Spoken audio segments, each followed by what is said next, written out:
इकडे ठाण्यामध्ये उपमुख्यमंत्री एकनाथ शिंदेंच्या कार्यक्रमामध्ये वंदे मातरम ऐवजी मा तुझे सलाम चित्रपटातलं गाणं वाजवण्यात आलं आणि त्यानंतर विरोधकांनी आता टीका केली। वंदे मातरम कायदा सरकारनं पास केला। नव्या कायद्यानुसार पहिला गुन्हा दाखल व्हावा। खासदार संजय राऊत यांनी ही मागणी केली आहे। तर देशाच्या समस्यांमध्ये काँग्रेसला रस आहे असं पटोले म्हणाले। तर काल ठाण्यातल्या कार्यक्रमामध्ये वंदे मातरम ऐवजी अशा प्रकारे एक बॉलिवूडचं गाणं ऐकवण्यात आलेलं होतं। त्यामध्ये वंदे मातरम हे शब्द होते, मात्र हे सरकारचं वंदे मातरम गीत नव्हे आणि त्यावरून एक मोठा वादंग वाजला आणि यावरून काही राजकीय प्रतिक्रिया सुद्धा आता आलेल्या आहेत।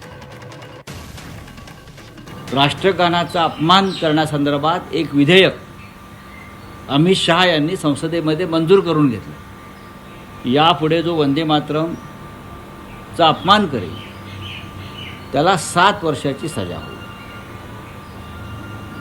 अशा प्रकारचा कायदा कालच्या संसदेच्या अधिवेशनामध्ये सरकारने मंजूर केल्यावरती ही पहिली केस आहे।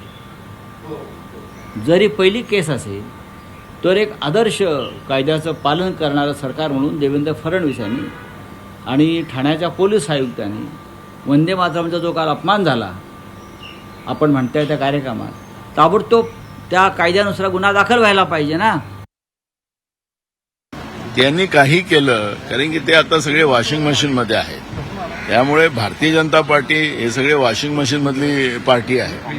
त्यामुळे मला असं वाटतं की या वॉशिंग मशीनच्या बद्दलची चर्चा करण्यापेक्षा खऱ्या अर्थानं शेतकऱ्यांचे प्रश्न आहेत, बेरोजगारांचे प्रश्न आहेत, महागाई आहे, हे प्रश्न आणि देशाच्या सीमा आता सुरक्षित राहिल्या नाही, हे प्रश्न काँग्रेससाठी महत्वाचे आहेत। त्यामुळे हा खेळ खंडोबा करण्यापेक्षा देशाच्या समोरचे अनेक प्रश्न जे आहेत त्या प्रश्नावर काँग्रेसला रस आहे अशा पद्धतीची भूमिका